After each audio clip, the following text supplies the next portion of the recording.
அனைவருக்கும் வணக்கம். நான் உங்கள் இந்திய மீனவன். இன்றைக்கி வீடியோவில் என்ன பார்க்க போகிறோம் அப்படின்னு பார்த்தீங்கன்னா, பொங்கல் முடிஞ்சு நம்ம தொழிலுக்கு கிளம்புறோம். இன்றைக்கி தொழிலுக்கு கிளம்புறோம். அதை பற்றின வீடியோ தான் இன்றைக்கி நம்ம போட போகிறோம். பார்த்திங்கன்னா உங்களுக்கு நல்லாவே தெரியும். அதுக்கு முன்னாடி நம்மளோட சேனல் நிறைய பேர் பார்த்துக்கிட்டு இருக்கீங்க, ஆனால் சப்ஸ்கிரைப் பண்ணாமல் பார்க்குறீங்க.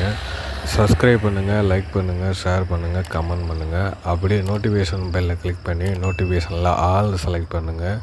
அப்போ தான் நம்ம போடுற வீடியோ உங்களுக்கு வந்து ரீச் ஆகும். பார்த்திங்கன்னா உங்களுக்கு தெரியும், விசைப்படவோட சைட்லேருந்து நம்ம எடுத்துருக்குறோம். காலையிலே சூரியன் உதிக்கிற அந்த டைமு நம்ம வந்து கடலுக்கு கிளம்பியாச்சு. என்ன வலைக்கு போகிறோம் அப்படின்னு பார்த்திங்கன்னா, கனவா வலைக்கு தான் போகிறோம். அடுத்தது வந்து கனவா வலை வீடியோ வந்து உங்களுக்கு நிறைய வரும். வீடியோ மறக்காமல் பாருங்கள். அப்படியே மறக்காமல் சப்ஸ்கிரைப் பண்ணுங்கள், உங்கள் ஃப்ரெண்ட்ஸுக்கு ஷேர் பண்ணுங்கள். கடலில் இந்த மாதிரி பயணங்கள் நீங்கள் மேற்கொண்டு இருந்தீங்கன்னா அதோட கமெண்டை நீங்கள் பண்ணுங்கள். கனவா மீன் சாப்பிட்ருக்கீங்களா? யாருக்கெல்லாம் கனவா மீன் வேணும் அப்படிங்கிறத வந்து கமெண்ட் பண்ணுங்கள், சரிங்களா? பார்த்திங்கன்னா உங்களுக்கு தெரியும், கடலில் எவ்வளோ வேகமாக வந்து விசைப்படகு போயிட்டுருக்கு அப்படின்னு. இப்படி தான் வந்து விசைப்படகோட பின்பகுதி இருக்கும். அந்த இன்ஜின் சுற்றுற அந்த லீஃபு கீழே சுற்றுற அந்த வேகம் வந்து புதிய அலைகளை உருவாக்கும். பார்த்திங்கன்னா உங்களுக்கு தெரியும், அவ்வளோ சுழற்சியோடு போயிட்டுருக்கோம். இப்படி தான் வந்து கடலில் நாங்கள் பயணம் மேற்கொள்கிறோம். பொங்கல்லாம் எப்படி போணுச்சு, உங்கள் வீட்டிலலாம் பொங்கல் உண்டா அப்படிங்கிறத கமெண்ட் பண்ணுங்கள். பொங்கல் என்ன ஸ்பெஷல் அப்படிங்கிறதையும் கமெண்ட் பண்ணுங்கள். கடலை பார்த்தீங்களா, யாருமே ஆள் நடவட்டமே இல்லாத மாதிரி தெரியுது பார்த்தீங்களா? அப்படிலாம் கிடையாது. நம்ம தான் கடைசியாக கிளம்புறோம். நமக்கு முன்னாடி வந்து நிறைய வண்டி விசைப்படகு போயிடுச்சு. நம்ம கடைசியாக வந்து இன்ஜின் அலைன்மெண்ட்டு பார்த்துட்டு போகிறதுனால கொஞ்சம் லேட் ஆகிடுச்சு. பார்த்திங்கன்னா உங்களுக்கு தெரியும், இதுதான் நம்ம இறக்கி விட போகிற கனவா வலை. அடுத்தது பார்த்திங்கன்னா இதான் வந்து விசைப்படகோட முன்பகுதி. பார்த்திங்கன்னா தெரியும் உங்களுக்கு, சைடில் வந்து வண்டியெல்லாம் விசைப்படகெல்லாம் போயிட்டுருக்கு. இப்படி தான் வந்து கடலில் நாங்கள் பயணம் மேற்கொள்வோம். நம்ம வந்து தரையில் மேற்கொள்கிற மாதிரியான பயணங்கள் கிடையாது. இது அலைகள் அதிகம் இருக்கும். அதையும் தாண்டி தான் நம்ம வந்து அங்கே பயணிப்போம். பார்த்திங்கன்னா உங்களுக்கு நல்லாவே தோணும். பார்த்திங்களா, இதுதான் விசைப்படகோட முன்பகுதி. அடுத்தது வந்து உங்களுக்கு வீல் ஹவுஸை காட்டுறேன், அதாவது கேப்டன் ரூம் உங்களுக்கு காட்டுறேன். அதுலேருந்து தான் மொத்தம் இயக்கமும் அங்கேருந்து தான் இருக்கும்.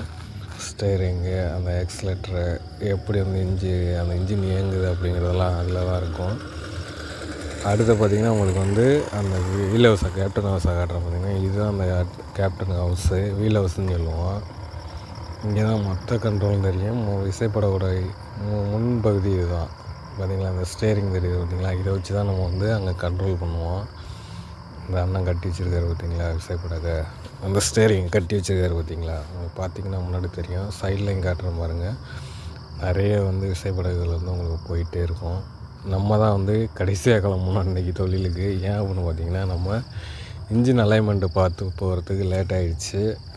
இருந்தாலும் நம்ம வந்து அவங்கள போய் பிடிச்சிடலாம் அப்படிங்கிற வேகத்தில் தான் போயிட்டுருக்கோம். கண்டிப்பாக பிடிச்சிருவோம். ஏன் அப்படின்னு பார்த்திங்கன்னா, எங்கள்கிட்ட எக்ஸ்பீரியன்ஸான கேப்டன் இருக்கார். எவ்வளோ வேகம் போனால் அந்த விசைப்படகை பிடிக்கலாம் அப்படிங்கிறதெல்லாம் அவருக்கு தெரியும். பார்த்திங்கன்னா உங்களுக்கு இதான் வந்து மொத்த வீல் ஹவுஸு. இந்த வீல் ஹவுஸுக்குள்ளேருந்து தான் அந்த விசைப்படகோட மொத்த கண்ட்ரோலும் இங்கே தான் இருக்கும்.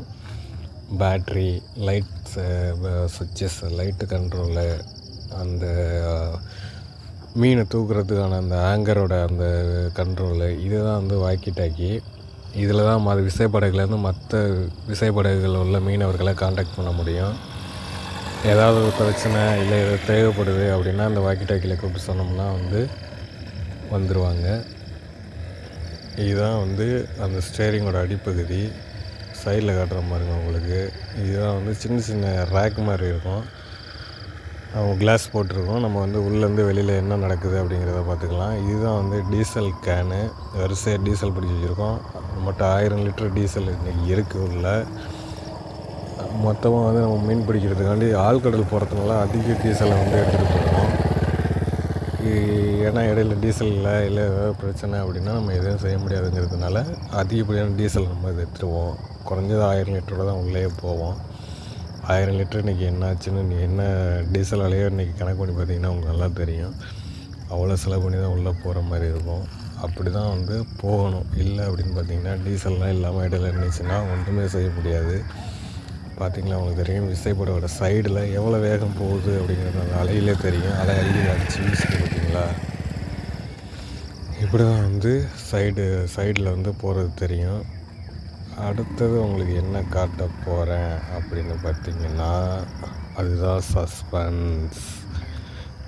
என்ன பார்க்க போகிறீங்கன்னு கரெக்டாக கெஸ் பண்ணுங்கள். வீடியோ ஓட்டி விடாமல் கெஸ் பண்ணிங்கன்னா கண்டுபிடிச்சிட்டிங்க. இது ஒரு சின்ன பைபர் படகு. இது நம்ம ஆழ்கடல் தொழிலுக்கு நம்மளோடய வந்துக்கிட்டு இருக்குது அந்த சின்ன பைபர் படகும்.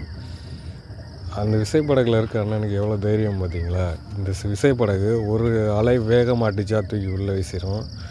இது வந்து இந்த இன்ஜினோட ஆர்பிஎம் மீட்ரு. நம்ம பைக்கில் காரில் எல்லாம் இருக்க முடியல ஆர்பிஎம் மீட்ரு. அது இது லைட்டோட சுவிட்சஸ் எல்லாம் ஒரு பெரிய அலை அடிச்சிச்சின்னா வந்து அந்த விசைப்படகு